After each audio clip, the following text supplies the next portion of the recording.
Snowflakes begin to fall from the darkened sky as a young woman walks toward the edge of the forest. The small sliver of moonlight bounces off of a blade that resides in her left hand. She takes small, slow strides into the forest as a plan to make her family happy on this Christmas morning begins to form in her mind. There is only one thing that she can do in order to make her family happy on this special holiday. The young woman wipes away the tears falling down her cheeks as she wanders down the snow-covered path of the forest. She is nearing the designated spot in the clearing where she had placed all of the necessary items in case someone is to stumble upon her during the delicate process. The woman, dressed in hardly any clothing, looks up to the sky as she inhales the cold winter air. She makes her way into the clearing of the woods, the naked tree staring back at her as her eyes search the snow-covered ground for the small altar she had placed there the previous night. Candles burn brightly against the elegant white powder of the ground. Hot wax rolls down the candles and falls onto the cold snow, melting it in an instant. She picks up a small golden mirror and looks at her pitiful reflection. Christmas blues, oh Christmas blues, how much I fucking hate you, she disgustingly sings. She is tired of all the things in her life going wrong, tired of not being appreciated by her family despite them saying otherwise. How many more bruises does she have to cover up with makeup? How many times does she have to lie and say that she tripped going down the stairs, or that she had hit her head while doing housework? How much more can she take? The answer is no more. She can no longer take the pain and misery of living. The woman knows that what she is about to do cannot be undone once started, yet she doesn't care.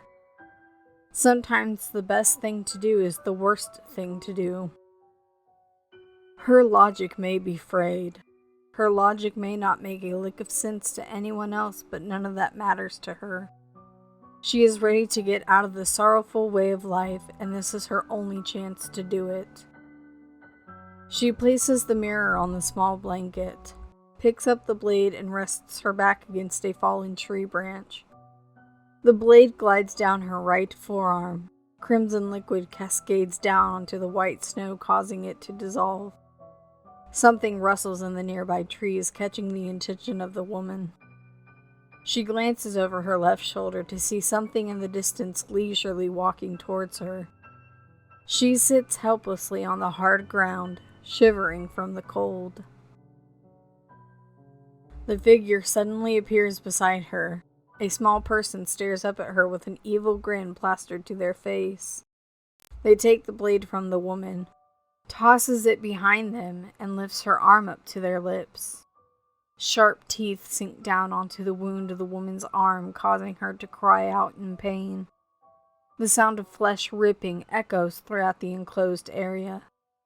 The woman watches in horror as the elf happily chomps down on skin, blood dribbling down his chin as muscle and tissue hang out of the corner of his mouth. The elf grabs a white scarf from the altar beside the woman and shoves it in her mouth while shoving his long fingernail into her chest. A muffled whimper sounds as the elf continues to push his fingernail within her chest, feeling the warmth of liquid oozing around his bare flesh. He leans forward and places his lips upon the woman's cheek, teeth grazing the skin before another bite is taken. Her body freezes up once the fingernail of the elf penetrates her frantically beating heart. The woman's eyes widen as she feels a sharp pain inside of her body.